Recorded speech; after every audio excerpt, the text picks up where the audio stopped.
Então, boa noite a todos. Hoje é dia 30 de maio de 2014. Estamos iniciando mais um programa Momentos Espirituais, que é produzido pela equipe do Centro Espírita Paulo de Tarso. Estamos aqui com o nosso Guilherme, com o nosso José Irmão, e hoje temos a alegria de receber o nosso querido Fábio e a nossa querida Érica. E hoje é um programa internacional, né, Guilherme? Porque hoje estamos tendo a companhia da Érica, e a Érica é natural de Barranquilha, na Colômbia, e ela conheceu o Fábio lá na Alemanha, e depois eles se transferiram aqui para o Brasil e estamos tendo a honra da companhia aqui em Vinhedo. Então, vamos fazer as nossas considerações iniciais, primeiramente através do nosso Guilherme. Boa noite a todos. Hoje, dia 30 de maio, vocês sabem que dia é hoje? Tá vendo? Vocês têm que pesquisar no Wikipedia, ou sexta-feira. Hoje, vocês sabem que, segundo Humberto Campos, Joana d'Arc foi a última reencarnação de Judas conhecida aqui na Terra, de Judas Iscariote. E hoje, no ano de 1431, Joana d'Arc, com 19 anos, foi queimada na França, na fogueira por bruxaria. Então, a gente sabe que toda vez que a gente faz um programa aqui, a gente procura e vê que tem alguma correlação com algum personagem que nós vinculamos aí a uma história do Espiritismo. Então, boa noite a todos e vou passar a palavra para o José Irmão. Boa noite a todos, é uma alegria estar aqui novamente com vocês. Que Jesus abençoe a todos nós. Olá, meus irmãos. Que felicidade de estar aqui olhando para a carinha desses companheiros, do lado da minha esposa. Realmente é uma alegria espiritual, muito mais do que material. Eu gostei muito da observação do Guilherme, agora no começo, falando de Judas e Joana d'Arc. Quem foram essas personalidades? Na verdade, o mesmo espírito. E isso me fez lembrar da misericórdia divina, da chance que é dada para cada um de nós. Então, eu que andei tanto por aí, agora estou aqui, sempre melhorando, como esse exemplo maravilhoso que o Guilherme deu pra gente. Muito obrigado por essa oportunidade e eu espero poder contribuir um pouquinho. Que bom, Fábio, para nós é uma alegria, e a nossa Érica está um pouco inibida, nós vamos respeitar o espaço dela sem problemas, viu, Érica? Fica tranquila. A canção de fechamento é ela que faz, né? A canção de fechamento é ela que faz. Então tá bom. Mas essa revelação que o nosso Guilherme trouxe, né, da data comemorativa da desencarnação dolorosa da Joana d'Arc, nos traz muitas reflexões, porque através da reencarnação, que é um dos 5 princípios da doutrina espírita, sempre recordando que os 5 princípios da doutrina espírita são: primeiro, Deus; segundo, imortalidade da alma; terceiro, comunicabilidade com o mundo invisível, com o mundo espiritual; quarto, reencarnação, pluralidade das vidas sucessivas; e o 5º princípio, pluralidade dos mundos habitados. Só que pluralidade dos mundos habitados, na época de Kardec, ainda Charles Darwin não havia publicado a sua pesquisa relativa à lei de evolução. Se Darwin já tivesse publicado a sua pesquisa, ele certamente utilizaria o termo, ao invés de pluralidade dos mundos habitados, ele utilizaria a lei de evolução. como não havia sido publicado, ele colocou como pluralidade dos mundos habitados.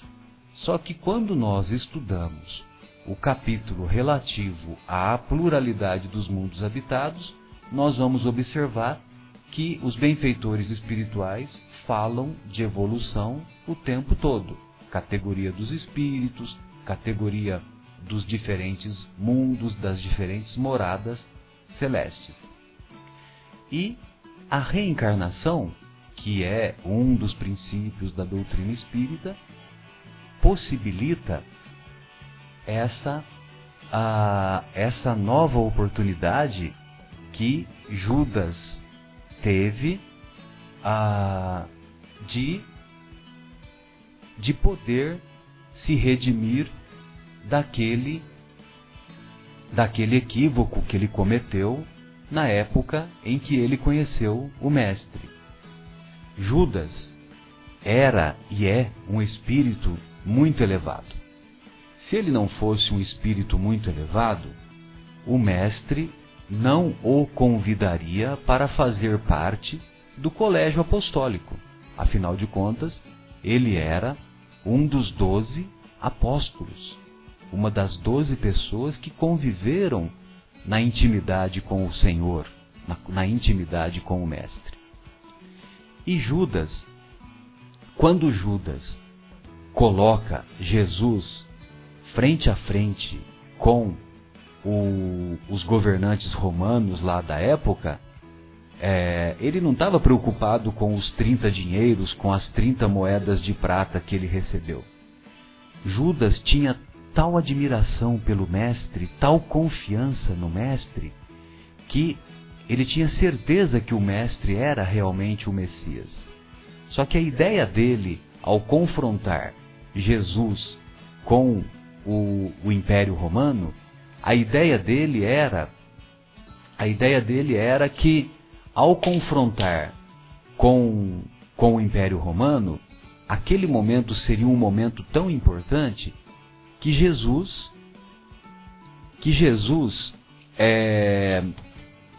utilizaria do apoio da sua legião de anjos, da sua legião de espíritos elevados, e implantaria no planeta, lá em Israel, implantaria a queda do Império Romano, porque muitos judeus achavam que o Messias seria um homem guerreiro, um homem que iria destruir os inimigos, essa coisa toda. E Judas equivocou-se ao considerar que Jesus veio para ser mais um rei terreno. Na verdade, Jesus veio trazer o Evangelho, veio trazer as suas lições de solidariedade, de amor, de fraternidade, para que se implantasse na Terra aquilo que ele já era no mundo espiritual como governador planetário.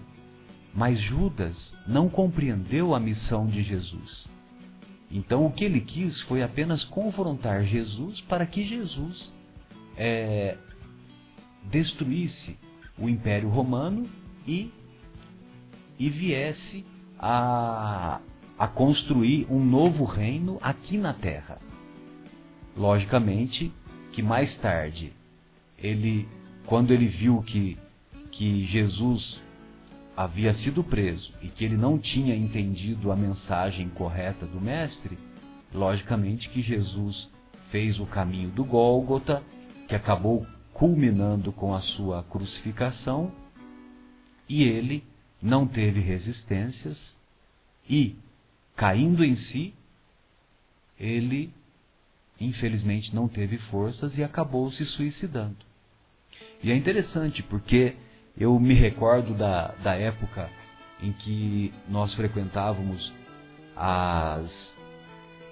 os estudos lá da Igreja Católica, e nós nos recordamos que uma das partes do credo da Igreja Católica, num determinado momento, que fala, que Jesus desceu à mansão dos mortos, ressuscitou ao terceiro dia. Vocês devem se lembrar disso, né?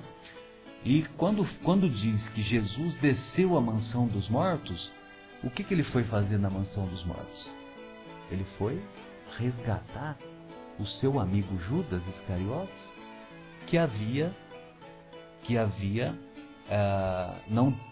como ele não teve resistências e acabou se suicidando, ele foi lá estender o seu braço amigo e resgatar o amigo Judas. O nosso querido Humberto de Campos, nessa obra que ele revela que Judas mais tarde reencarnou como Joana d'Arc, ele também diz que em encarnações seguidas, Judas reencarnou como cristão. Por algumas situações ele já havia sido algumas existências culminaram com ele tendo morrido como mártir, em algumas existências como mártir cristão, e mesmo assim ele precisava se auto-perdoar, que o José Irmão tanto gosta de falar, né, José? E esse auto-perdão ele só pôde concretizar efetivamente quando ele sentiu na pele aquilo que Joana d'Arc sentiu, que foi a traição que culminou com a sua morte na fogueira, morte injusta. E hoje todos sabemos que para a França, a donzela de Orleans tem uma representatividade muito elevada. Tanto é que o esforço dela possibilitou que os ingleses não tomassem conta também do território que hoje pertence à França. Então vejam vocês a importância daquela existência de apenas 19 anos. E que, se vocês forem ler a biografia, né, a Joana d'Arc era de uma família de poucos recursos e ela era analfabeta também. Então vejam vocês a importância do auto-perdão, e que, no caso de Judas, só pôde se concretizar muitos séculos depois. E vale a pena nós refletirmos e lermos esse capítulo relativo à história de Judas na obra Boa Nova, psicografada pelo Chico através do espírito Humberto de Campos, porque ele dá detalhes preciosos do sentimento de Judas naquele capítulo. O Guilherme está perguntando se é o Crônica de Além Túmulo. Não é, viu, o Guilherme? Essa passagem se encontra lá no Boa Nova, na obra Boa Nova. A obra Boa Nova é muito enriquecedora. Nós não temos ainda capacidade. O Haroldo Dutra Dias sempre fala isso. O Haroldo Dutra Dias, que é um expositor espírita, um juiz de direito de muito conhecimento, muito estudo. Ele estudou hebraico, estudou o grego, ele também traduziu direto o Novo Testamento, direto do grego para o português, e ele sempre faz esses comentários, né, que a humanidade ainda está distante de compreender o alcance da obra que o Chico Xavier nos deixou, através de mais de 400 livros. Não há no mundo ninguém que escreveu mais de 400 livros. São poucos os que escreveram mais de 100 livros. Quanto mais de 400 livros.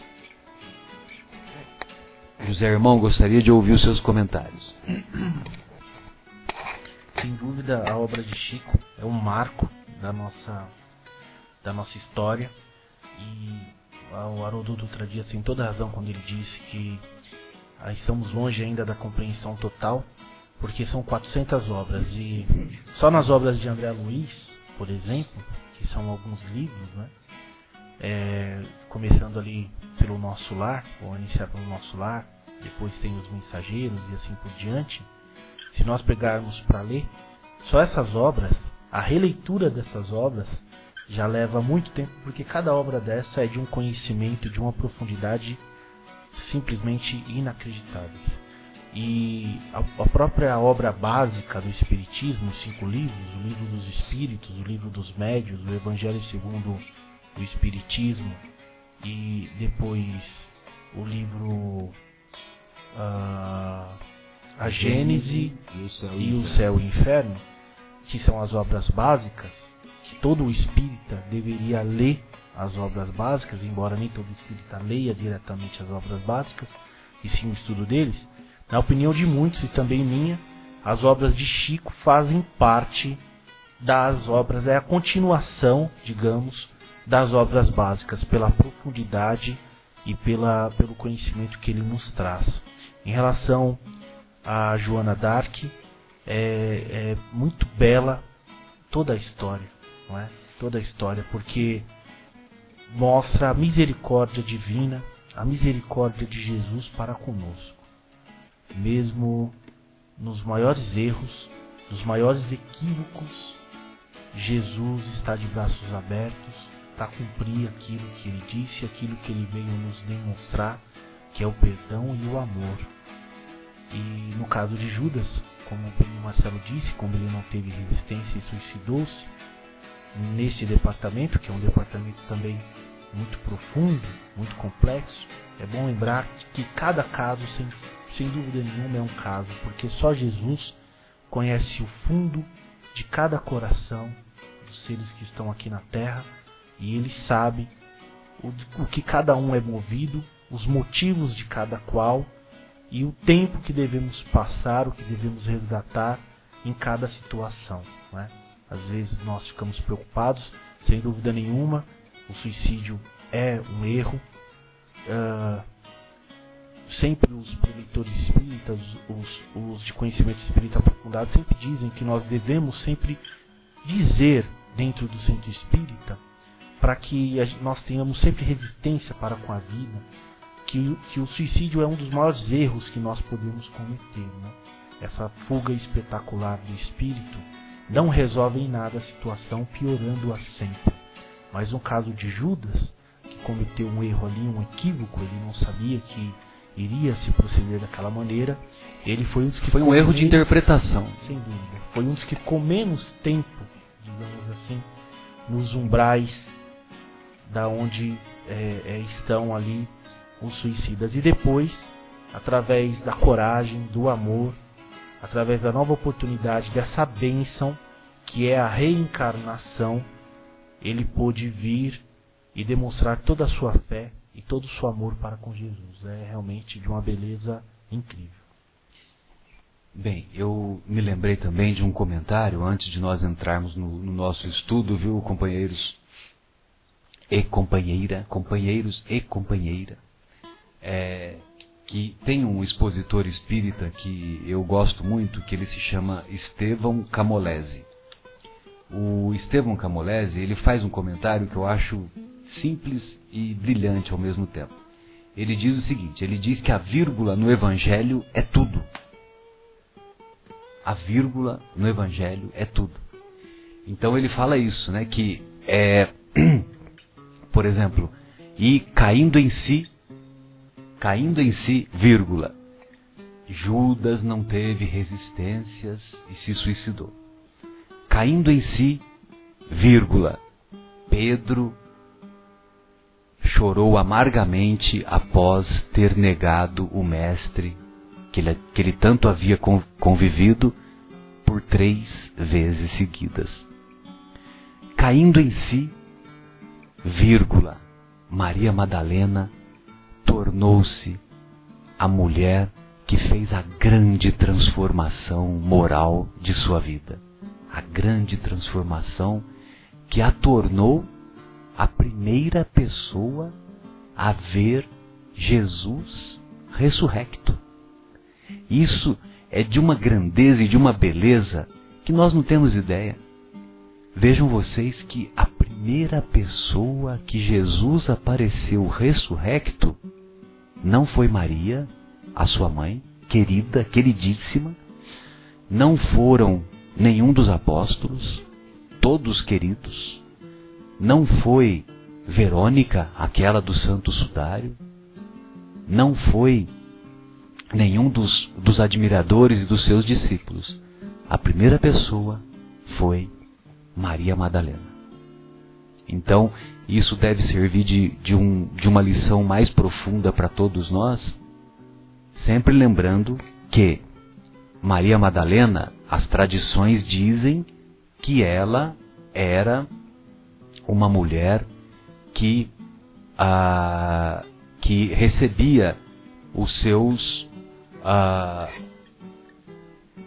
que vamos dizer assim, comercializava ilusões, mas que depois que ela conheceu o Mestre, ela transformou-se completamente. E ela era portadora de 7 espíritos obsessores que a acompanhavam. E esses 7 espíritos obsessores, quando ela teve convívio com Jesus, esses 7 espíritos foram encaminhados, foram doutrinados, e ela se libertou deles. Assim como ela também se libertou da vida equivocada que ela levava. Mas nós devemos deixar bem claro que Maria Madalena não é a mulher adúltera daquela passagem evangélica. Aquela passagem evangélica sobre a mulher adúltera, no texto evangélico apenas está escrito uma mulher adúltera. Não identifica quem é. Então só estou deixando bem claro porque muitas pessoas associam essa passagem com Maria Madalena, né? E as tradições cristãs dos primeiros séculos é que afirmavam que Maria Madalena, antes de conhecer o Mestre, em Magdala, ela vendia ilusões com as pessoas que frequentavam a sua residência. Então eu só queria fazer esse comentário sobre a importância da vírgula no Evangelho. Bem, então, dando prosseguimento aqui ao nosso estudo, nós estamos estudando as leis morais no livro 3º de O Livro dos Espíritos. Na semana passada nós começamos a estudar o capítulo referente à caridade e amor ao próximo e fizemos alguns comentários sobre as questões 886 e 887. Hoje daremos continuidade a partir da questão 888, em que Kardec quer saber dos benfeitores espirituais. O que pensar da esmola? Meu caro José Irmão, o que pensar da esmola? Discorra sobre o tema. Você tem 37 minutos para discorrer.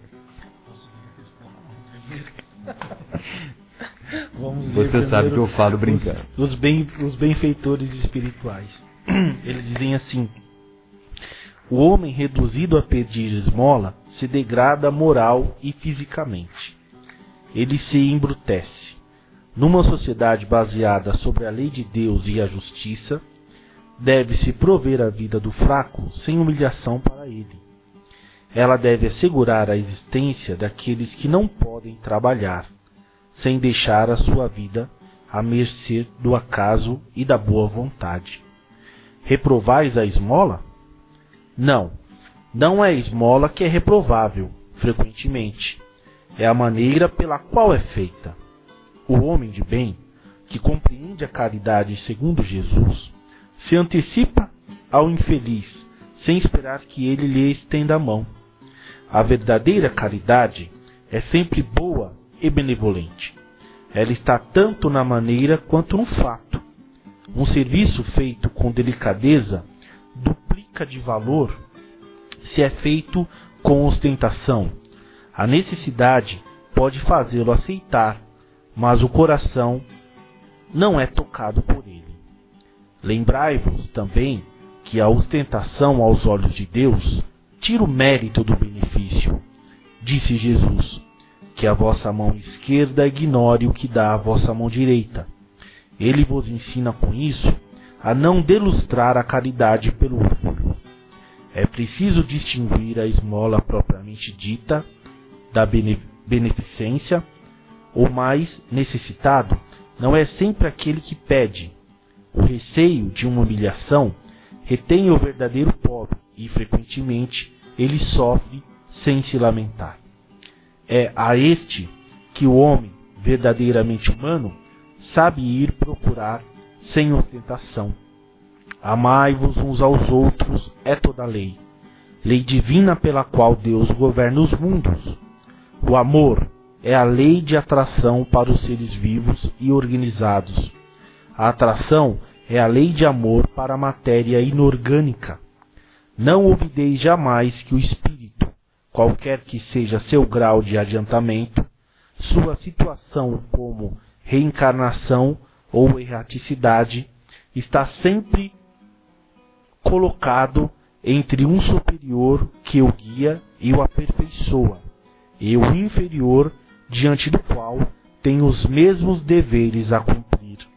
Portanto, sede caridosos, não somente dessa caridade que vos leva a tirar de vossa bolsa o óbolo que dais friamente àquele que ousa vô-lo pedir, mas ide ao encontro das misérias ocultas. Sede indulgentes para com os defeitos de vossos semelhantes, em lugar de menosprezar a ignorância e o vício. Instruí-os e moralizai-os, sede dóceis e benevolentes para tudo que vos é inferior. Sede o mesmo com relação aos seres mais ínfimos da criação, e tereis obedecido à lei de Deus. São Vicente de Paulo. Meu caro, quando São Vicente de Paulo faz um comentário desse, nós temos que tirar o chapéu, né? Sem dúvida nenhuma. Porque muitas vezes nós confundimos caridade com esmola, com beneficência, e caridade é muito mais do que isso. Caridade é nós atendermos às necessidades daqueles que nós sabemos que estão passando por elas, mas atender a essas necessidades sem ostentação, sem nos acharmos melhores do que eles, sem querermos humilhar, estendendo a mão com sinceridade para diminuir a sua dor, para diminuir a necessidade desses irmãos que estão enfrentando esta ou aquela dificuldade econômica, esta ou aquela dificuldade de estômago. Logicamente que nós consideramos que as atividades de assistência social são importantes e que devemos participar, devemos praticar. Só que nós também devemos estar atentos para não praticá-la com orgulho, não praticá-la com ostentação, não praticá-la com o coração frio, mas estarmos atentos para nos colocarmos no lugar daqueles nossos irmãos. Porque será que nós não poderíamos estar no lugar deles? Essa é a reflexão que nós devemos fazer também. E tem uma situação, outro dia a gente estava conversando sobre isso, que é assim, volta e meia a gente vê reportagem no jornal, na televisão de uma maneira geral, às vezes até em algumas revistas, sobre a indústria da esmola, né? Pessoas que faturam até 10 mil reais por mês, com a família pedindo esmola e usando alguns subterfúgios não muito éticos, não com valores morais questionáveis, e a gente às vezes fala assim, poxa, eu paro num sinal todo dia pelo menos e eu poderia dar todo dia R$2 para alguém que pedisse, né? No fim do mês daria lá R$100, o que não me faria falta eu poderia dar, mas só pelo fato de eu não ter certeza que aquele dinheiro vai ser bem aproveitado, então eu não dou. Então, o que dizer para esse tipo de conduta dessas pessoas que se utilizam disso para receber dinheiro? E assim, o que seria, Marcelo, na sua opinião, ou então qualquer um dos amigos aqui, um procedimento mais alinhado com a doutrina espírita no sentido de fazer ou não essa caridade? Em relação à esmola, nós temos que pensar sempre que há aqueles irmãos em momento de crise, ou por um motivo de doença, ou por uma incapacidade, até mesmo um problema psicológico, de álcool, ou de problemas, por exemplo, quando nós observamos as famílias em dificuldade material, e não só material, porque quando há uma dificuldade muito profunda material, nas partes mais pobres da cidade, acompanhado uma problemática sempre psicológica, às vezes moral, às vezes de vício. Nós observamos a grande maioria das vezes, infelizmente, eu digo aqui porque eu observei isso de perto, que os homens, eles adoecem às vezes muito mais que as mulheres. Então, às vezes nesses lares, infelizmente, os homens às vezes estão alcoolizados ou estão com algum tipo de problema com as drogas e tal, e sobra à mulher o sustento com os filhos.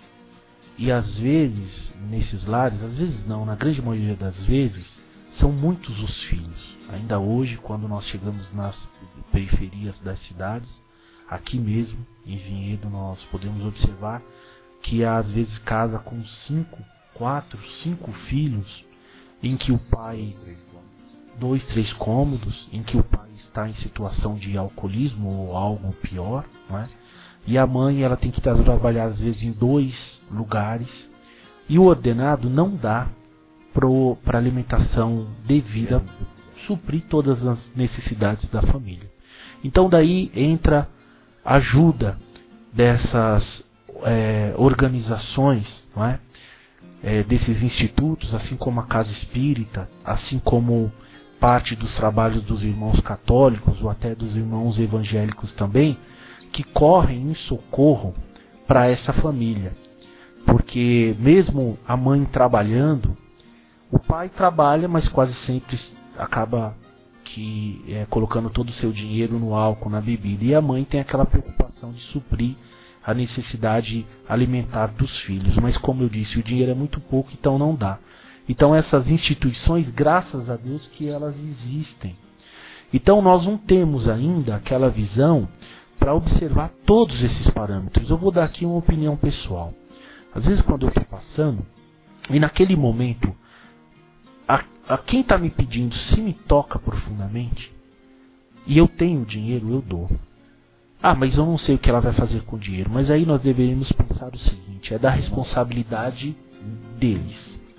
Se você faz com o coração aberto, sincero, e eu acredito que aquela pessoa, por eu ter sentido algo diferente, eu quero acreditar que ela vai usar o dinheiro para aquilo realmente que ela está pedindo, na grande maioria das vezes, para comprar alimento para a família, para os filhos, para comprar um remédio e tudo, né? Então, aí nesse caso já não é mais da nossa responsabilidade. Obviamente que dentro do centro espírita, por exemplo, há necessidade de se tomar cuidado. Então, é uma medida emergencial para a família. Mas junto com isso, deve ter todo o apoio psicológico, o apoio de um médico, o apoio, obviamente, do evangelho. Por exemplo, na nossa Casa Espírita, eles participam na parte da manhã, eles assistem o evangelho, as preleições, há toda uma orientação, que é o que a doutrina espírita oferece, o que a casa aos sábados, né? No nosso caso, aos sábados, exatamente, na parte da manhã. Com o intuito de que eles reajam à situação. Eles reajam a essa situação que, na grande maioria das vezes, pode ser passageira, não é? E já houve casos, não poucos, da família estar nessa situação, aceitar essas medidas emergenciais e depois elas voltarem e dizer, olha, graças a Deus agora estamos mais bem já estamos mais estáveis, a situação melhorou e dê agora essa cesta básica, esse recurso para outra família que esteja mais necessitada que nós. Então, quer dizer, é a sinceridade que age naquele momento.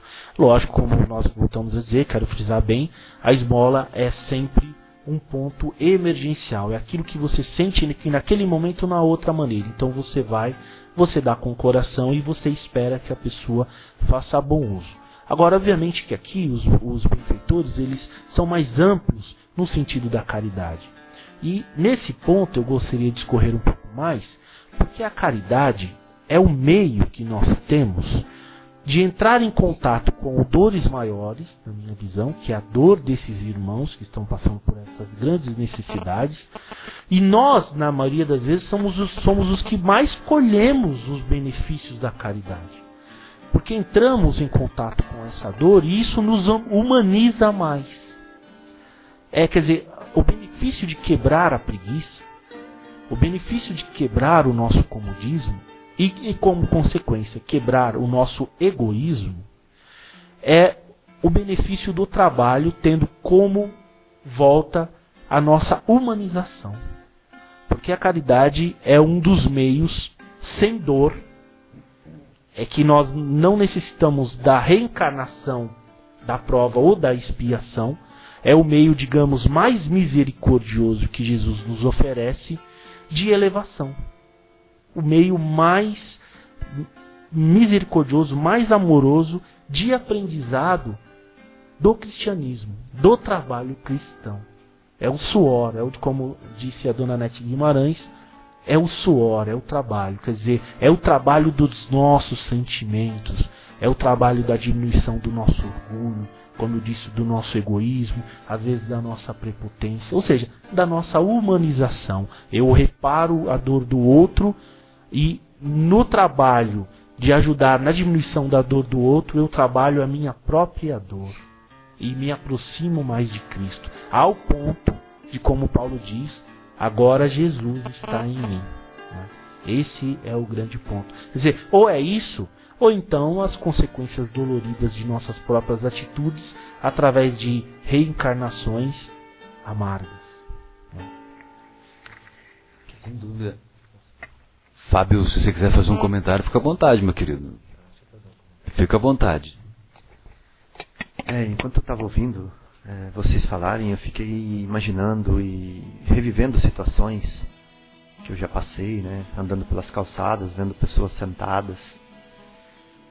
E fico pensando assim, e se eu não tivesse dinheiro para dar para essa pessoa, né? Mas e se eu sentasse do lado dela um pouquinho e perguntasse da história dela? De onde que ela veio? O que ela está fazendo ali? O que levou a ela a essa situação? Quais foram as influências? Quais foram as reações dos parentes e dos amigos? O que a vida ensinou? Para onde que ela pensa que ela está indo? Onde que ela vai chegar? Como que ela poderia sair dessa? Talvez se eu pudesse sentar do lado dela e ter essa reflexão, conversar esse pouquinho, dar um abraço, que seja, sei lá, convidar para comer alguma coisa junto ali na padaria, não sei, alguma coisa assim. Será que isso não seria uma caridade muito maior do que dar alguma quantidade de dinheiro, né? Alguma coisa assim. Isso seria um verdadeiro envolvimento, né? Isso seria o que nossos amigos acabaram de comentar aqui. Humanizar-se. Isso seria compartilhar da dor, ser indulgente, ser verdadeiramente caridoso. Que a caridade é o amor em movimento, né? É ação. E já que a gente está falando do capítulo de justiça, e a gente viu no podcast anterior, tão bem elaborado, que justiça é amor, né? E que quando não é amor é injustiça, ou seja, ficar parado, não fazer nada, já é uma injustiça por si só, porque não é amor. Então, sei lá, acho que doar o nosso tempo, o nosso carinho, o nosso calor é uma grande caridade e o começo da justiça pelas nossas mãos.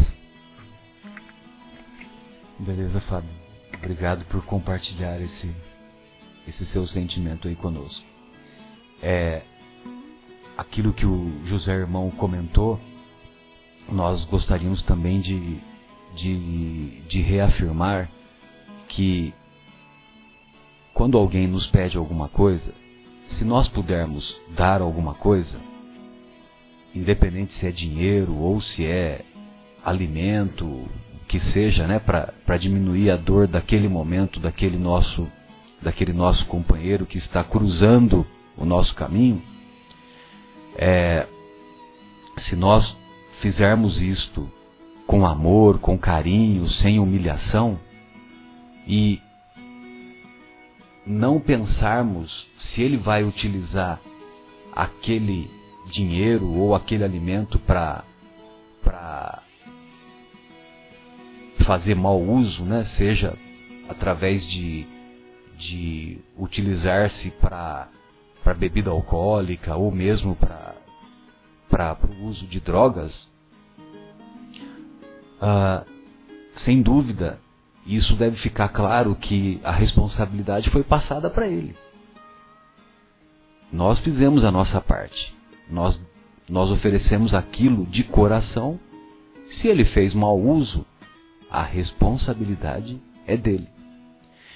E hoje nós curiosamente tivemos a oportunidade de ouvir alguns comentários do nosso querido Haroldo Dutra Dias, e ele contou uma passagem do Chico Xavier, talvez alguns de vocês já tenham ouvido, em que um senhor que estava meio bêbado aproximou-se do Chico, e o Chico estava na sua atividade mediúnica. Lógico, ele não estava em transe mediúnico, ele já tinha terminado, mas esse nosso irmão que estava meio alcoolizado chegou-se para o Chico e pediu dinheiro.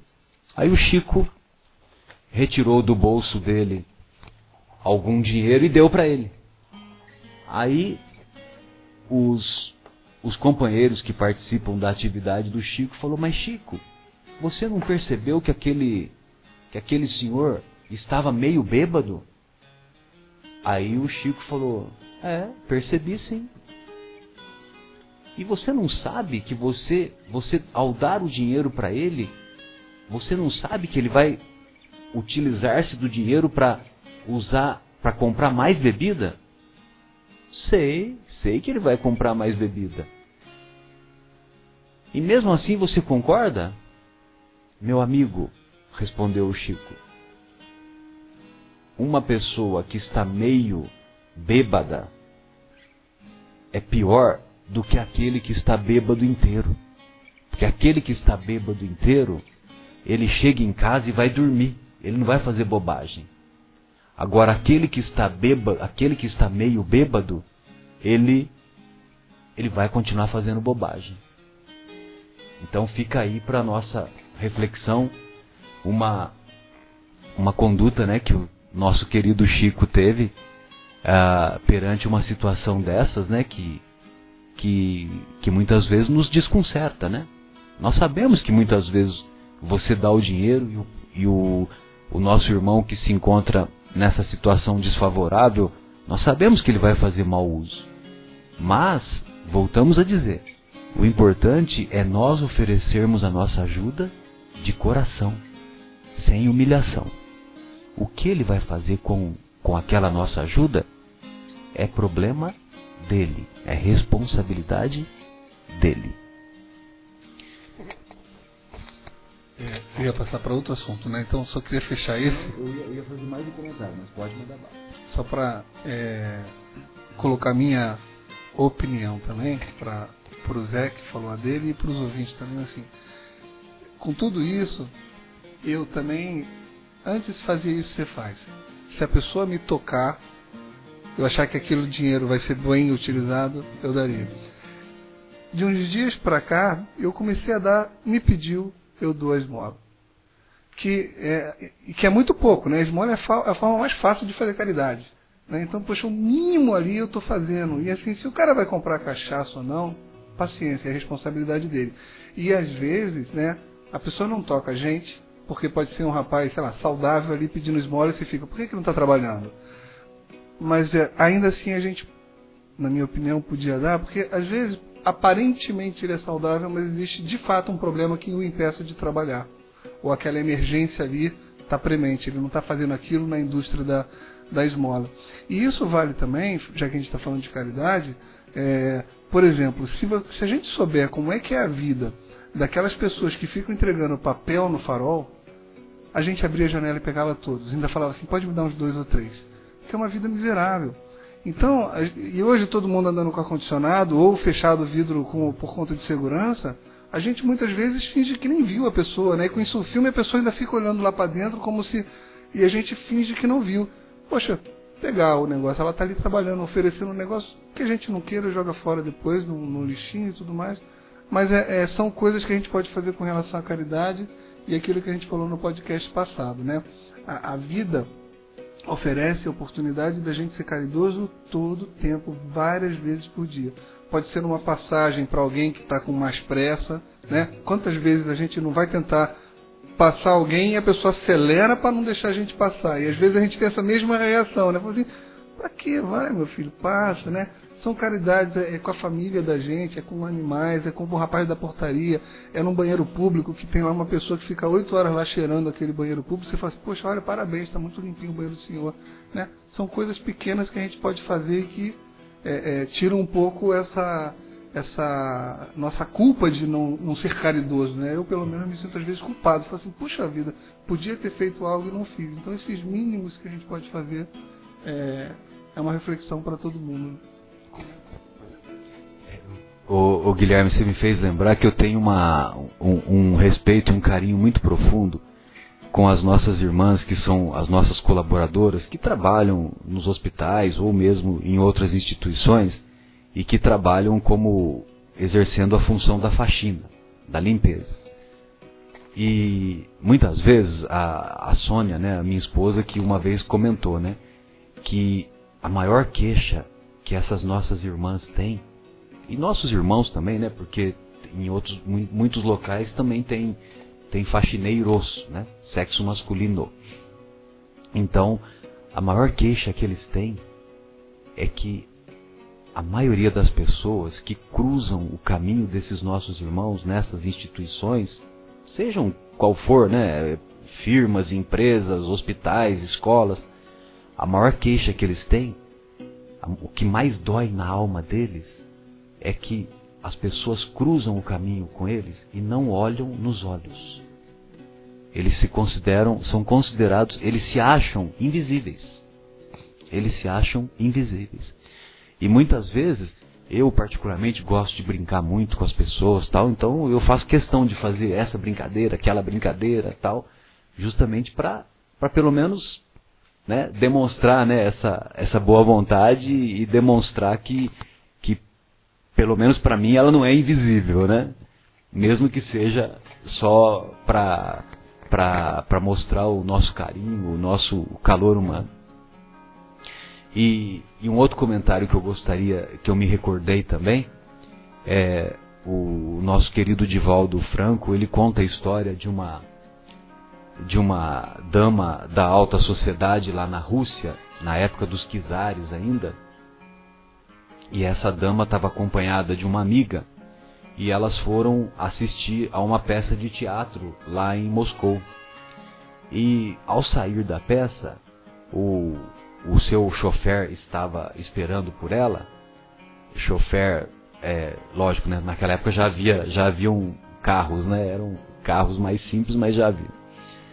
Então o seu chofer estava esperando por elas, e só que no percurso até o carro, ela percebeu que havia um senhor que estava na esquina próxima do teatro e que estava numa situação muito infeliz, porque estava um frio lascado, né? Vocês imaginam, né? A Rússia, né?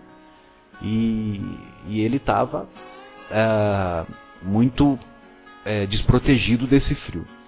Aí ela ficou ela se comoveu, né, com a situação daquele homem, né, que estava passando muito frio, e ela comentou com a amiga: olha, nós vamos chegar em casa e vamos pedir para o chofer trazer um agasalho, né, um paletó, um cobertor para este nosso irmão.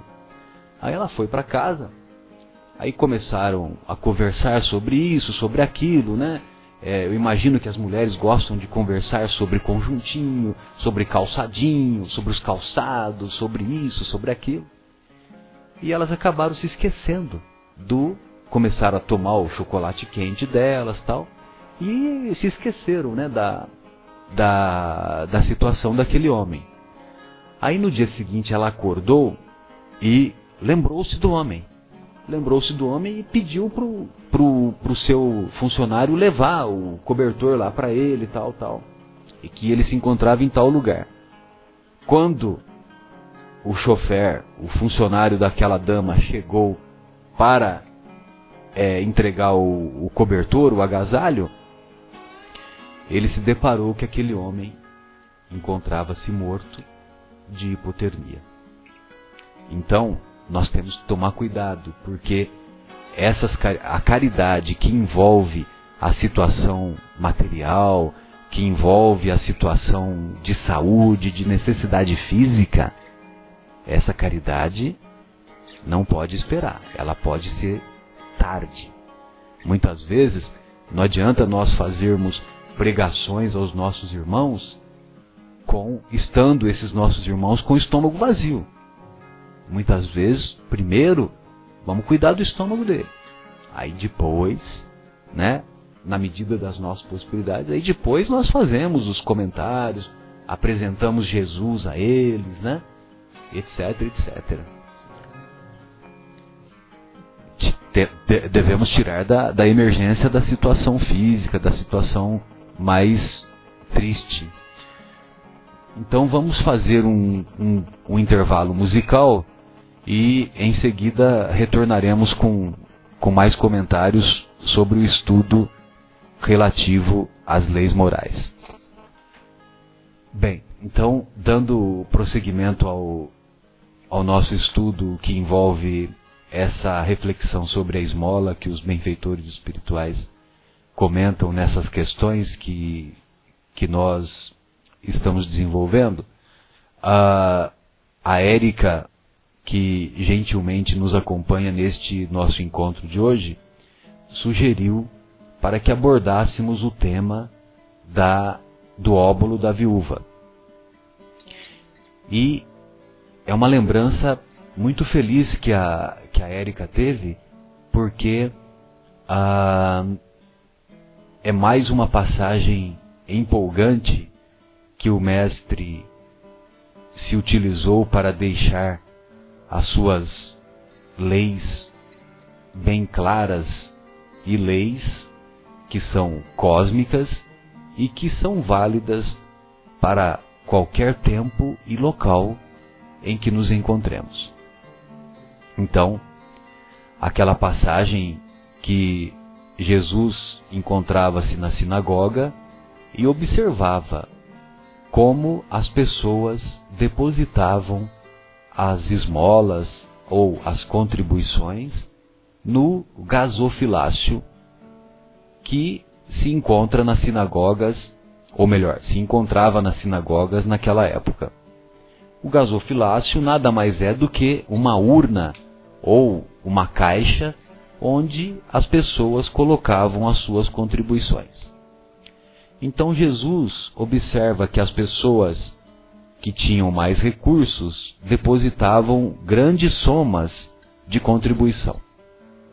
E, num determinado momento, apareceu uma viúva, e a viúva depositou apenas uma moeda, apenas 2 moedas? 2 pequenas moedas, 2 pequenos óbolos no gasofilácio. Em seguida, Jesus dirige-se aos seus discípulos e comenta: em verdade vos digo que estas 2 moedas que foram colocadas pela viúva têm mais valor do que as altas somas que os demais contribuintes cederam, pois aqueles que cederam altas somas de recursos cederam do que lhes sobra, mas esta mulher, esta viúva, ela deu daquilo que lhe fazia falta. Ou seja, o peso da contribuição daquela viúva, aos olhos de Deus, foi muito maior do que o peso da contribuição dos que anteriormente haviam feito a contribuição. Então, meus queridos amigos, meus queridos companheiros aqui presentes, vale a pena nós estarmos atentos para que nós sempre podemos fazer ou praticar a caridade nas mais diferentes situações. Muitas vezes, nós podemos, ainda que tenhamos tido um dia cansativo pelo trabalho, um dia pesaroso, mas se nós soubermos de alguém que precisa de passar a noite com alguém que se encontra doente, imagine vocês que nós também podemos ser úteis, mesmo estando cansados. Quando nós damos, ou quando nós oferecemos a nossa ajuda daquilo que vai possibilitar até um cansaço maior de nossa parte, certamente nós estamos oferecendo algo semelhante ao que aquela viúva concedeu.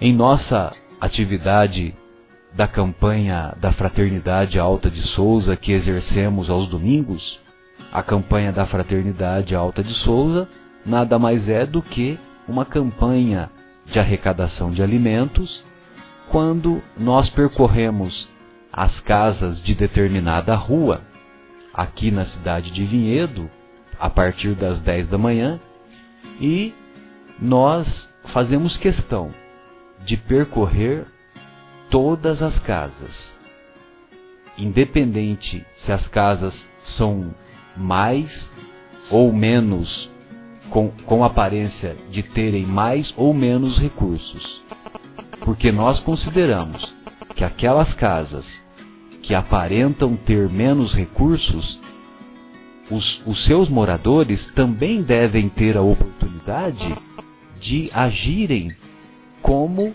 agiu a viúva ao conceder as suas 2 moedas. Porque esta casa que aparentemente, ou melhor, aquela casa que aparentemente apresenta menos recursos, os seus moradores vão poder ter essa oportunidade de contribuir com aquilo que talvez lhes faça falta, mas que vai ser útil para confeccionar as cestas básicas das famílias que são assistidas lá pela nossa casa, pelo Centro Espírita Paulo de Tarso.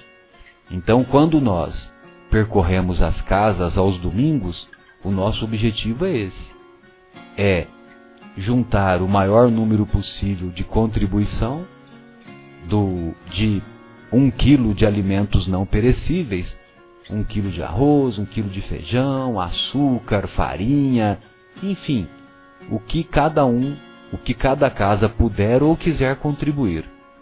Muitas vezes, não é raro, muitas pessoas contribuem até às vezes com cesta básica inteira, né? E isso tudo nos auxilia a confeccionarmos as cestas básicas que vão ser úteis para aquelas cerca de 50, 60 famílias que são assistidas pelo Centro Espírita Paulo de Tarso.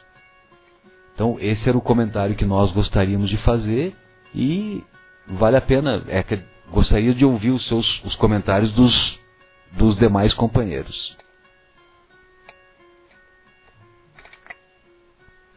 Marcelo, esses dias eu estava lá em casa, tá começando a fazer muito frio agora, né? E mudei da Alemanha para cá e trouxe as melhores 4 suéteres que eu tinha. O resto eu doei lá na Alemanha, né? Mas aqueles 4 são realmente o que vão ter que aguentar o inverno inteiro. São os melhores. E aí eu já não tenho mais para doar. Mas aí bateu a minha porta, a minha esposa está aqui do meu lado, nem sabe disso ainda. Mas bateu a minha porta, uma pessoa com frio. E eu fui lá e no meu guarda-roupa eu falei, nossa, mas agora os que tem aqui são muito bons. E o que eu faço? Mas ele está com frio. Aí eu peguei escondido da minha esposa.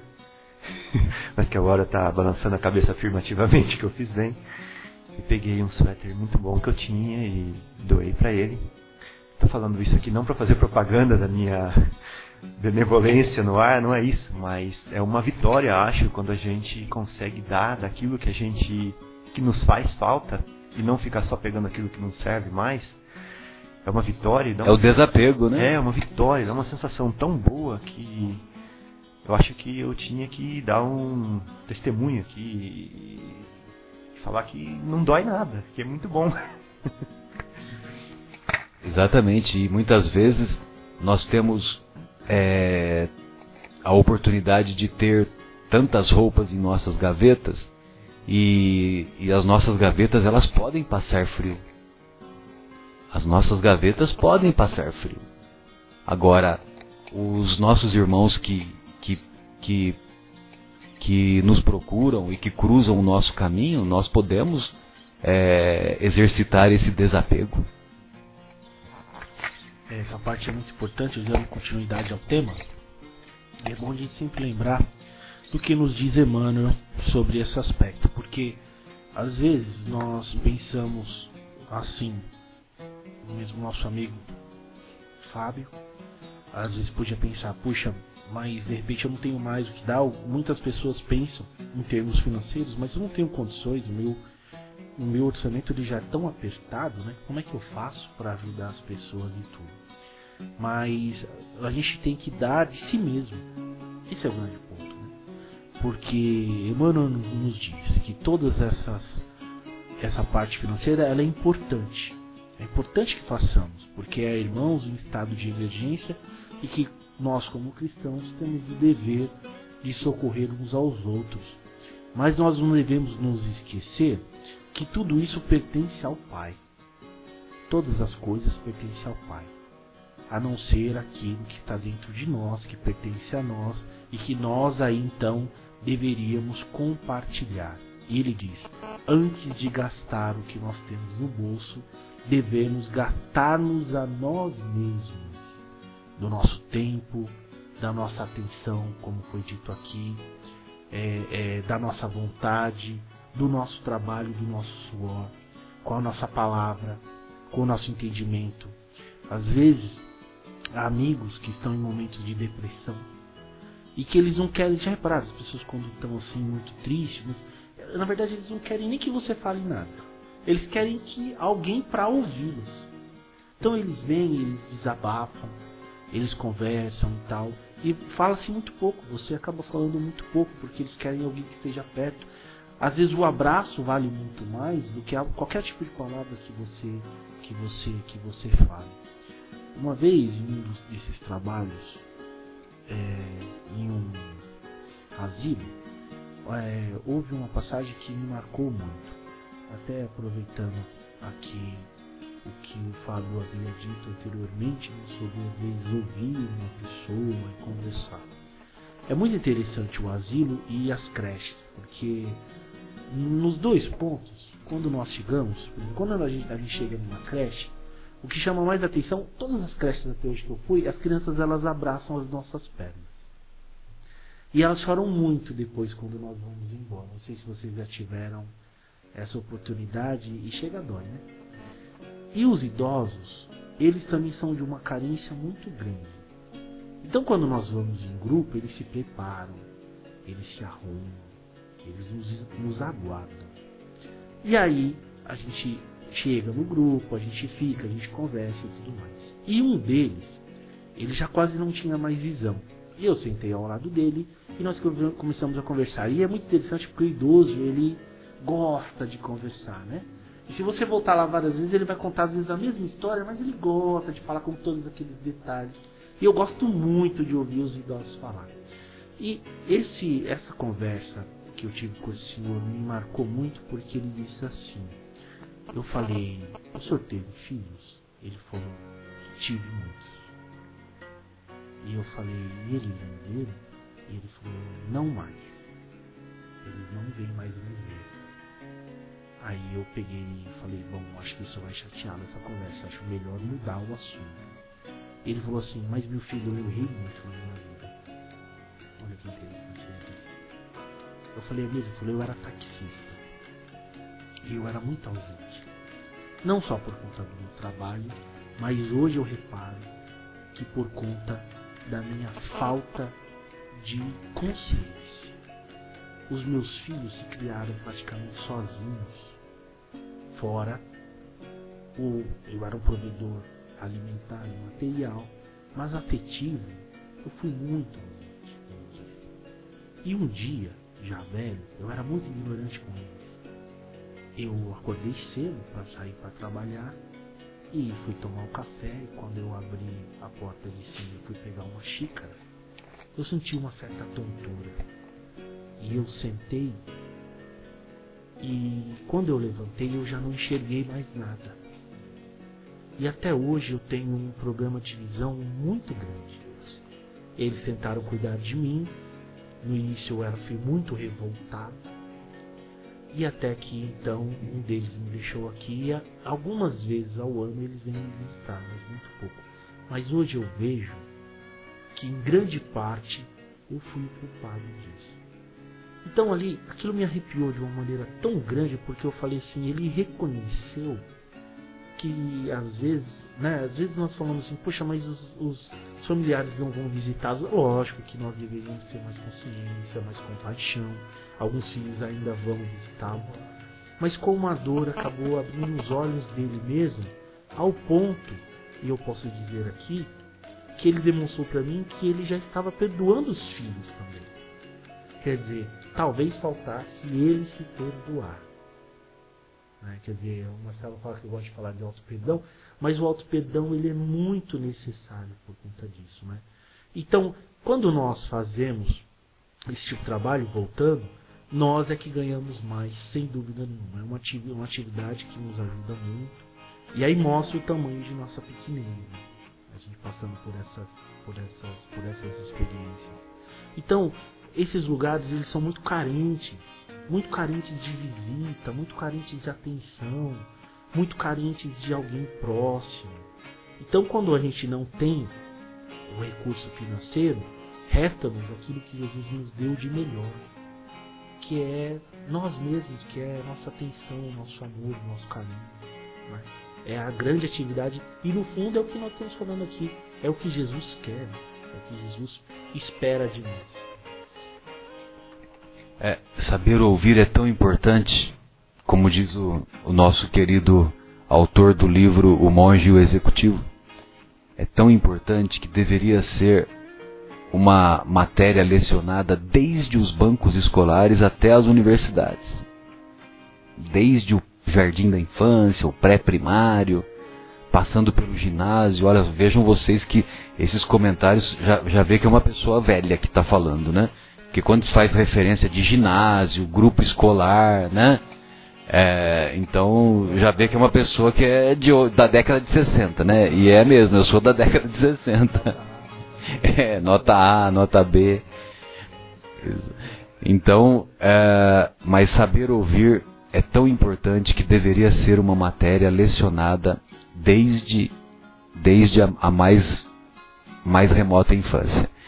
E isso me lembra também uma outra obra intitulada Como Fazer Amigos e Influenciar Pessoas, cujo autor é o Dale Carnegie, e é uma obra muito interessante, muito bacana, eu tenho um amigo que ele considera essa obra como se fosse uma colocação em prática dos ensinos evangélicos. São dicas muito preciosas que esse autor dá. E é um livro da década de 20, da década de 30, né, do século passado. E o Dale Carnegie, ele comenta um caso de uma pessoa que ele começou a conversar, e ele se refere da importância de você dar atenção às pessoas. De você dar atenção. Então, esse relato que o José Irmão nos fez, me fez lembrar isso, né, da importância de nós darmos atenção aos nossos interlocutores. Darmos atenção às pessoas com quem conversamos. E o Dale Carnegie, numa recepção em que ele foi convidado a participar, ele começou a conversar com uma pessoa que ele havia conhecido naquele momento. E essa pessoa começou a fazer a exposição sobre a sua vida, sobre os seus problemas e tal. E o Dale Carnegie, ele apenas ouviu. Ele ouviu o tempo todo. E o interlocutor ficou falando 30, 40 minutos, 1 hora aproximadamente. E depois cada um foi para o seu canto, esse interlocutor comentou com um amigo do Dale Carnegie, falou: olha, impressionante aquele seu amigo, que pessoa maravilhosa, fiquei conversando com ele o tempo todo, que pessoa agradável, que bacana, que bom de papo. E sabe o que o Dale Carnegie fez? Apenas ouviu, apenas deu atenção, apenas deu carinho. Então vejam vocês como que é importante saber ouvir. Fica à vontade, Fábio. Nossa, Marcelo, agora você tocou num outro ponto importantíssimo. Saber ouvir. Então parece que a gente pode fazer caridade dentro de casa também. Sem dúvida. Porque eu fiquei pensando, mas aonde que eu vou fazer caridade? Né? Mas na minha casa, onde eu não uso minha máscara do dia a dia, eu sou tão diferente. E parece para mim o campo mais propício para eu começar a semear já e trabalhar, me amaciar, me moer, né, que nem a gente moe carne, me moer para poder me transformar num homem novo. Então fica a reflexão pra gente, né? Se a gente pode fazer caridade dentro de casa, com a nossa atenção, com o nosso ouvir, com as nossas respostas, ou com o nosso silêncio, muitas vezes, ou com o nosso olhar de amor. Só isso às vezes basta, né? Então vamos pensar nisso. Sem dúvida, bem lembrado. Podemos fazer caridade com o olhar também.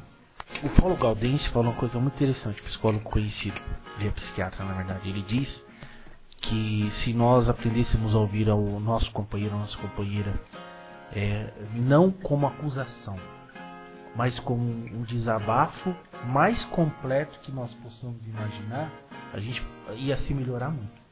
Porque a pessoa que mais me conhece, sem dúvida, às vezes mais do que eu, é minha esposa.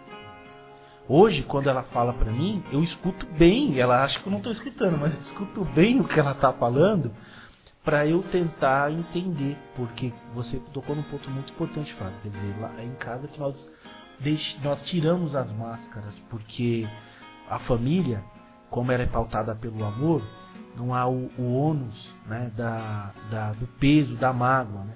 Lógico que há, mas quer dizer, mas os familiares mais próximos, eles sempre estão dispostos a nos perdoar, às vezes pelos maiores erros, né? Às vezes uma palavra que você fala, às vezes numa discussão, alguma coisa. E eles sempre estão prontos a nos perdoar e a se renovar. Então, a minha esposa, quando ela fala algo do meu comportamento, hoje eu procuro prestar bastante atenção, porque eu falo, E quando ela fala brava, melhor ainda, porque daí ela fala com mais sinceridade.